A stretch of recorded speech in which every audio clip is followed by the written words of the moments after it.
Então sejam bem-vindos, dando início ao nosso terceiro vídeo aí da série sobre direitos humanos.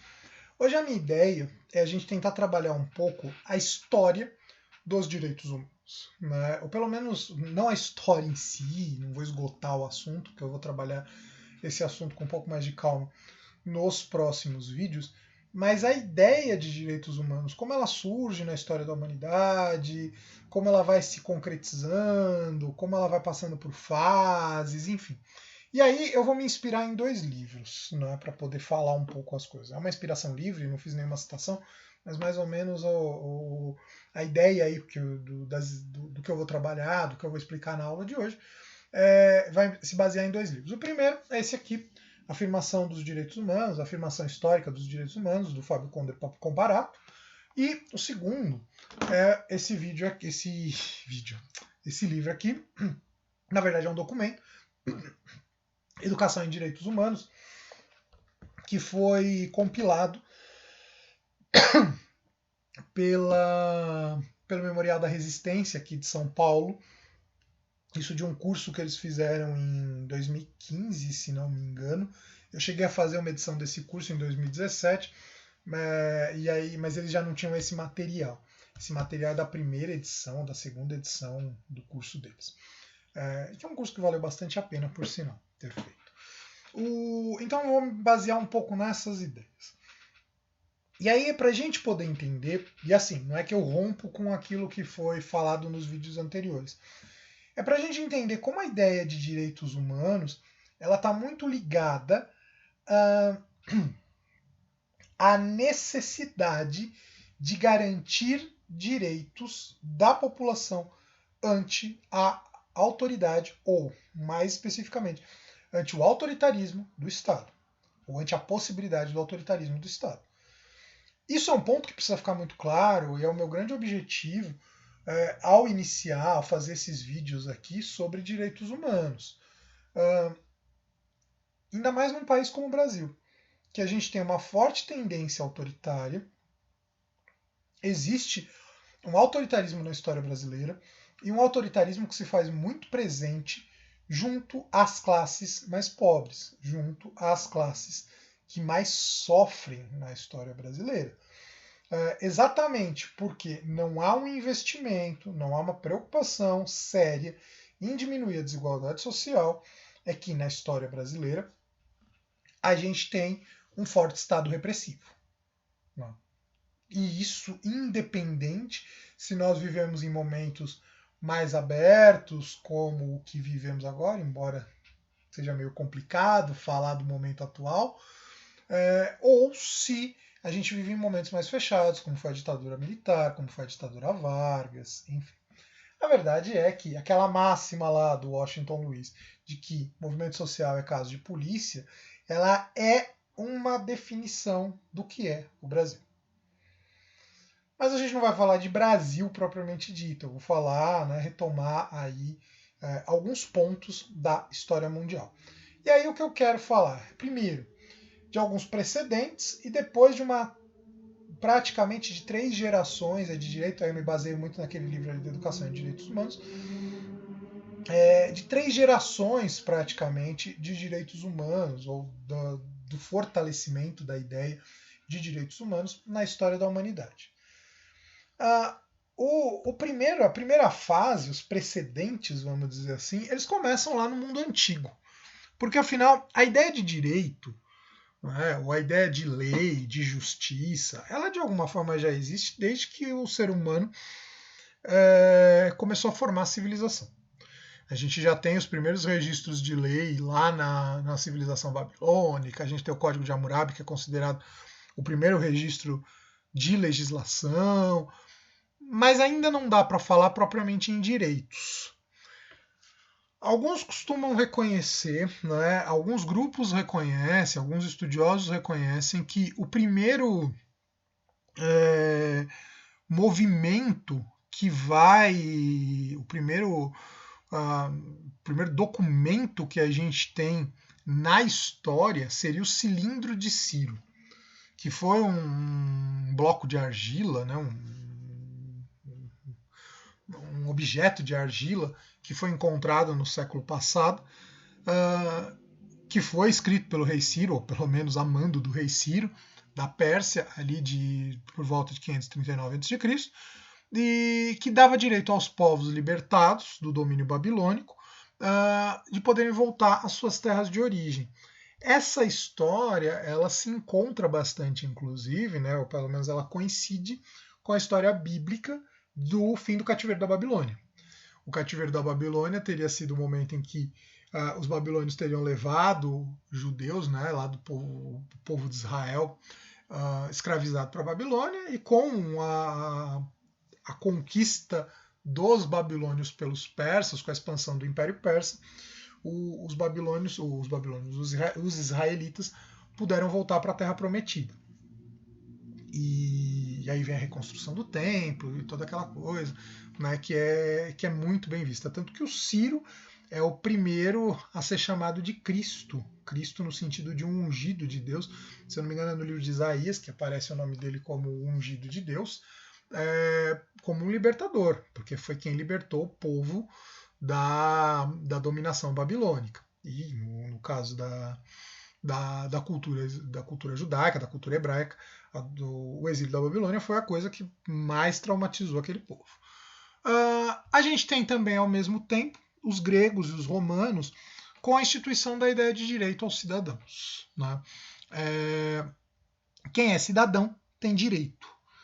Quem é cidadão não está abaixo de uma hierarquia despótica, de uma hierarquia absoluta, de um caráter divino, de um caráter de divindade.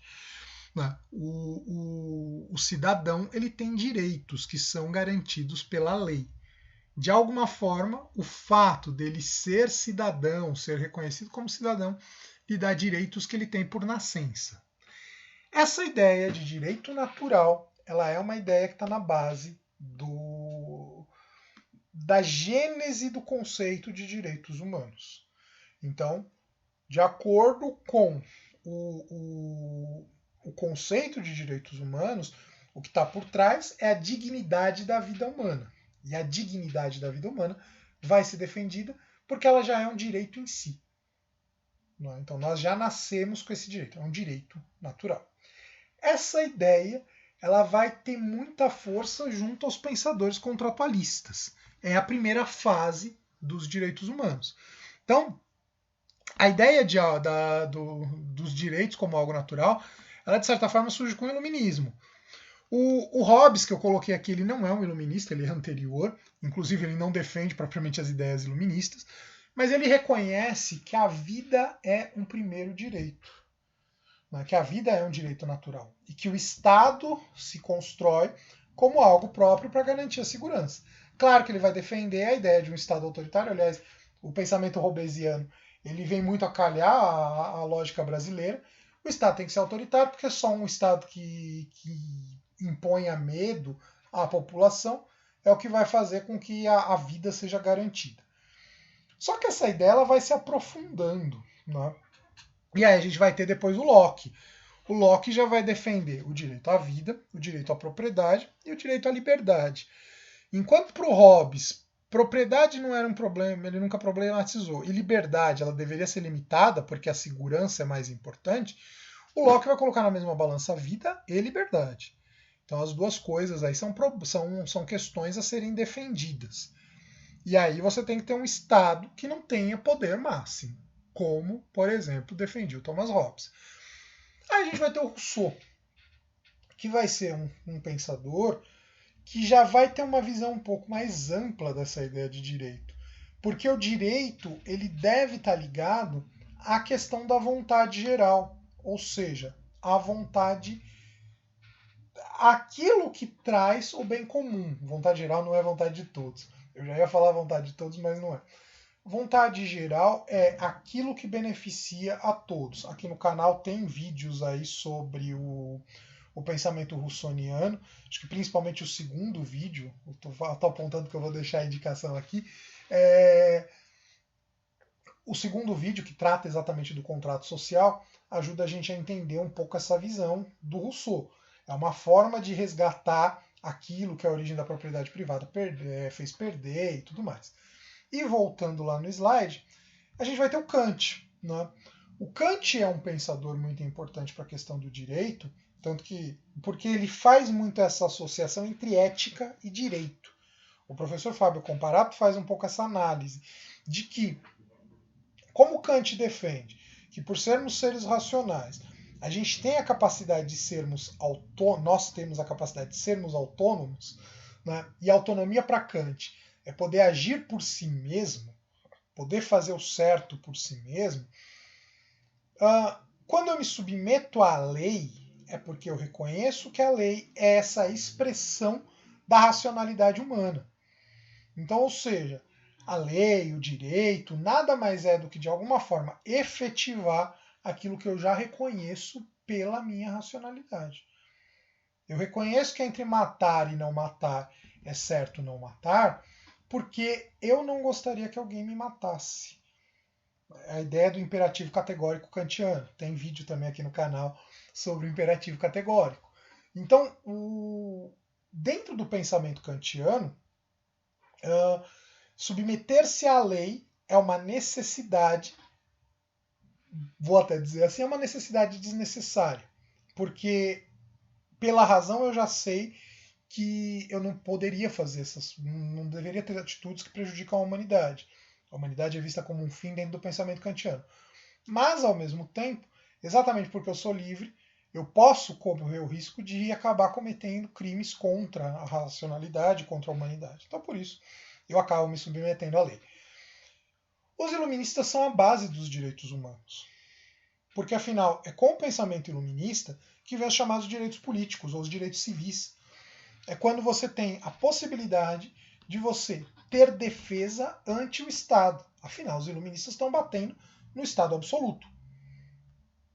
Batendo na ideia de um rei que é visto como que tem o poder divino, o direito divino do poder do rei, essa coisa toda. Os iluministas estão batendo nessa ideia. E aí eles defendem que todos são iguais perante a lei, porque a lei ela representa os direitos que são naturais. De acordo com o livro ali da Educação de Direitos Humanos, a gente vai ter depois uma segunda geração, que vai estar aqui, eu não coloquei o nome dele, mas de alguma forma vai estar muito ligada ao Marx e ao pensamento socialista, que é a ideia dos direitos sociais.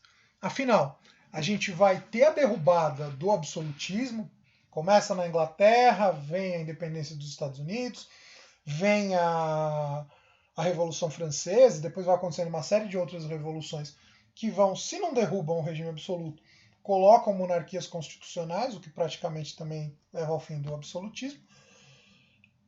Esse fim do absolutismo traz mudanças políticas, mas não traz mudanças sociais. Quem chega ao poder é a burguesia. A burguesia, chegando ao poder, ela não vai querer mudanças sociais, econômicas. Para ela quer que continue, porque a burguesia ela é um grupo que tem dinheiro, mas não tem poder. Com as revoluções ela consegue chegar no poder, mas ela não quer que os grupos que não tenham dinheiro melhorem de vida, porque isso vai mexer de alguma forma com os interesses dela. Então começa a defesa dos direitos sociais, a necessidade de fazer mudanças na estrutura social para trazer melhorias para as classes mais pobres. O socialismo é a mais radical delas, né? A ideia de que precisa se tirar a propriedade privada dos meios de produção da mão de alguns e passar para a mão de todos, ela passar a ser propriedade pública. Mas a gente não, o socialismo, pelo menos o socialismo de viés marxista, não é o único. Existem diversos outras ideias que vão surgindo ali, já no século XIX, depois no século XX, de que há uma necessidade de se mexer, talvez até na esteira do próprio Rousseau, de que a vontade geral precisa ser a base da lei. Então, para isso, você precisa criar mecanismos para diminuir, ou pelo menos para amenizar a desigualdade social, a ideia da social-democracia. Então, ou seja, não dá para falar em direitos humanos se você tem fortes explorações, se você tem pessoas sendo exploradas. Elas podem ter o direito de voto, o direito de um julgamento justo, enfim, mas ainda assim o cara não tem lá o direito mínimo de ter uma vida digna com uma alimentação digna, com condições de trabalho digno. Então, ou seja, também está sendo ferido um direito humano nessa situação. E por fim, a gente pode dizer que surge uma terceira geração de direitos humanos, que o livro da Educação em Direitos Humanos cita como o direitos de solidariedade, que estão muito ligados ao pós-Segunda Guerra Mundial. A ideia de que os povos, que aí vai ser muito a base da Declaração Universal dos Direitos Humanos, todos os povos têm que ter garantida a sua dignidade, o direito à vida, o valor da vida é um valor em si. E aí surgem as instituições que garantem a dignidade a todos, a ONU é a principal, pelo menos no papel, e a gente vai ter muitos direitos voltados aos grupos minoritários, que na verdade a gente poderia dizer até que é um movimento mais atual, nem é um movimento assim logo do pós-Segunda Guerra, mas porque são lutas que também vão surgindo, talvez muito ali entre a década de 70, década de 80, que você pensa nas lutas feministas, embora a luta feminista ela já é antiga, que tem as sufragistas lá no começo do século passado, mas você tem a luta feminista, que de alguma forma vai ganhar muita força ali na década de 70, a luta dos movimentos negro, do próprio movimento LGBT, que na verdade acho que até é uma luta até mais atual. Então, ou seja, e outros movimentos que, sei lá, que nem me passam aqui pela cabeça, mas existem diversos outros movimentos. Hoje se fala muito dos direitos dos animais, inclusive. Então, ou seja, existem uma série de direitos que buscam abarcar e proteger todos os grupos, dentro das suas especificidades. Afinal, tem grupos que têm maiores necessidades do que outros. Eu, como branco, homem branco, eu reconheço, homem branco e heterossexual, reconheço que um negro, um gay, uma mulher tem necessidade de mais direito ou de maior proteção do que eu. Quando a gente pensa que o Brasil é, por exemplo, o país que mais mata homossexual no mundo, que o Brasil tem uma alta taxa de mortalidade de negros, o país que tem uma alta taxa de mortalidade de mulheres, que ainda existem mulheres que ganham menos do que homens só pelo fato de serem mulheres. Isso tudo leva a gente a perceber que os grupos, que há grupos que são mais vulneráveis do que outros e que talvez precisam de uma necessidade, há uma necessidade de direitos específicos. Isso tudo para a gente perceber como nós, enquanto indivíduos, a gente está muito sujeito, a gente está muito suscetível ao poder do Estado. O Estado pode simplesmente pegar e rasgar os nossos direitos a todo momento. E quando a gente não se volta para a defesa dos direitos humanos, a gente corre um grande risco de hoje estar vendo um determinado grupo sendo perseguido e porque eu não concordo com aquele grupo, achar aquilo maravilhoso e amanhã ser eu. Amanhã sou eu porque de repente, sei lá, hoje é um grupo que fez uma determinada crítica ao governo, ou seja lá o que for, ser perseguido. Amanhã posso ser eu. Aliás, é até interessante, porque a gente viu grupos que nos últimos tempos, nos grupos que por muito tempo foram contrários aos direitos humanos, defenderam que para se poder combater a corrupção e a injustiça no Brasil, tem que agir com força, tem que perseguir, tem que mandar prender. E aí, quando foram perseguidos nos últimos tempos, aí, coisa de um mês atrás e tal, começaram a defender que é perseguição, é ditadura, é estado de exceção, os direitos humanos estão sendo infringidos. Direitos humanos são para todos. Se a gente abre exceção, aqui até é kantiana a minha linha de pensamento, quando Kant fala do imperativo categórico, ele fala que eu não posso querer exceção, porque a exceção ela pode ser universalizável, e é exatamente esse o problema que está por trás da questão dos direitos humanos. Se eu abrir precedente para exceção, eu estou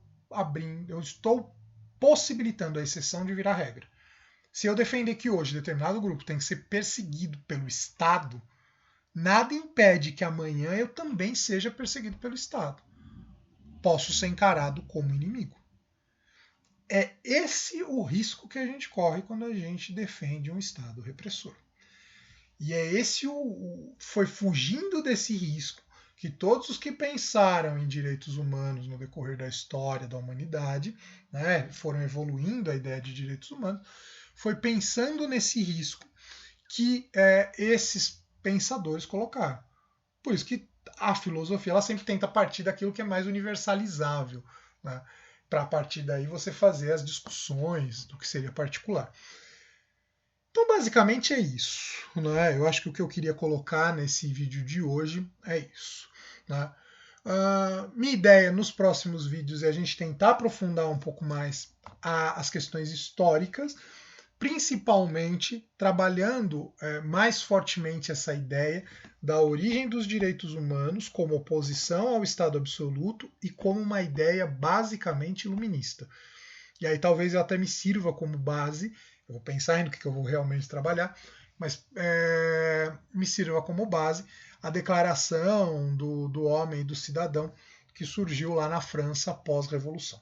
Com isso, eu encerro.